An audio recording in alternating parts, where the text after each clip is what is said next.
Alright, so I'm going to do a little quick look and see here on this mine truck chassis. Alright, so there it is. That is the HZJ75 mine truck chassis. It was a Miller Technology build. You can look them up on the old interwebs and find quite a bit of information, sell sheets, data sheets on the trucks they do sell. The one thing I haven't been able to find is info on these axles. These are Herth axles, H-U-R-T-H, and they are an option from Miller Technologies, and they are fully hydraulic axles. Integrated brakes on the inside of the axles, because as you can see, there's no drum or disc brakes there. And that is front and rear. The brakes, it wasn't a regular reservoir. It was, as you can see, it's disconnected. So this is where it was connected to the pedal, went in here, and then the two, what would you see, the master cylinder, the piston would be there. And it held mineral oil, is what the sticker showed.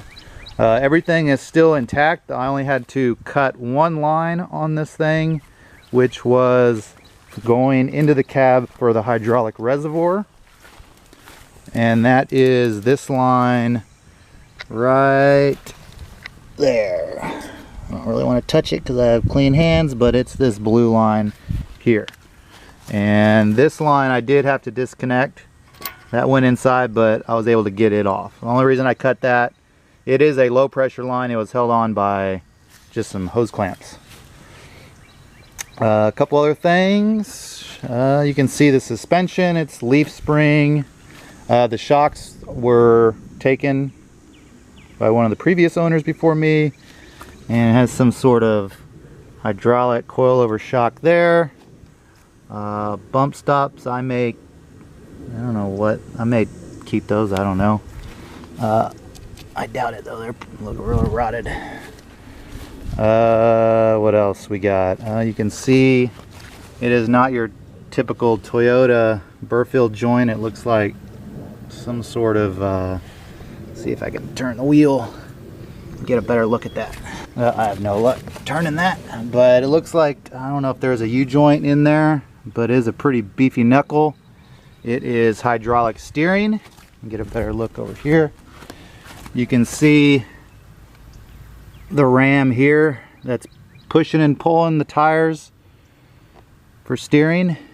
And it actually, what I thought when I got this thing delivered, that it was going to be impossible without a running engine to turn it, but it's just kind of like a manual steering. It wasn't any issue. Once you kind of start pushing, you're able to, I was able to turn it with the steering wheel when I had that installed, and now when I rolled it, you kind of just get some momentum and then you can turn the tire with your hand. Another thing, the steering box, this is not the steering box that came with a normal Toyota 1HZ. It is, I don't know what kind that is. If I can find out, I'll put it in the description here. But you can see the hydraulic hoses coming off the top, and the steering shaft went in there for steering. Other than that, it is also a 98 frame.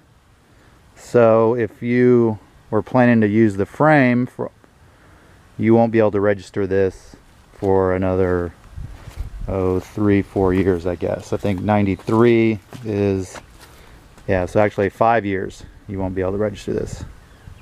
And you can see the frame number. Where is it? There it is.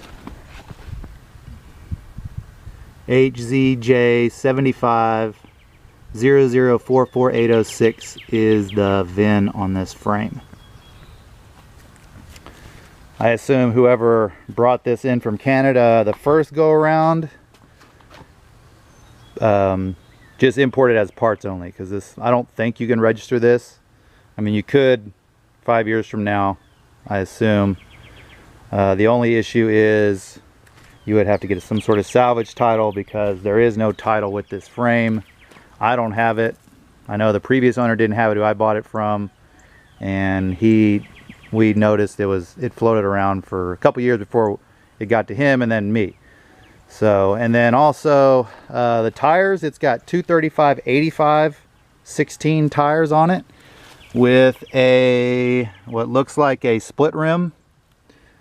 And these tires, or these rims, wheels, were meant obviously for this big beefy axle. I don't know what this stuff is. It has if you could read that, oil level in that one, and I don't know what these other ones do, but the hub looks very similar to what's on our John Deere Ranch tractor. So there you go. They are 6-lug, but not a 6-lug Toyota. But I think this may be a perfect candidate for some rock crawler, or if you just want a low range ranch vehicle, because this thing, I don't think it's geared pretty low, so you're not gonna even get anywhere near highway speeds. The little tag over here on the dash, let me see if I can find it. Alright, there is the tag that was on the dash. With basically, that's as much info I have about Miller Technologies besides a quick Google search. But as you can see, max speed 17 miles an hour, and it is a 1-ton frame, max capacity to 1 ton. And I know Miller Technology, so they do all their stuff in-house, I assume. You can see a lot of things that they welded on this. I assume there was some sort of bumper, but you can see where they've added in quite a bit of just beefy metal on here. I mean, they didn't mess around, but these mine trucks are put through a lot of abuse. As you can see, I don't know if that was a fix or if they add that on. That was, I think, the cross member for the transmission. But you can see that, I don't know if you can see that crack right there on this body mount. This was the pickup bed part. I don't know what they had, if it was just a big hauler or if they were hauling people down into the mine and just had a seat tray back there. But as you can see on this side, the frame does not have the fish plate.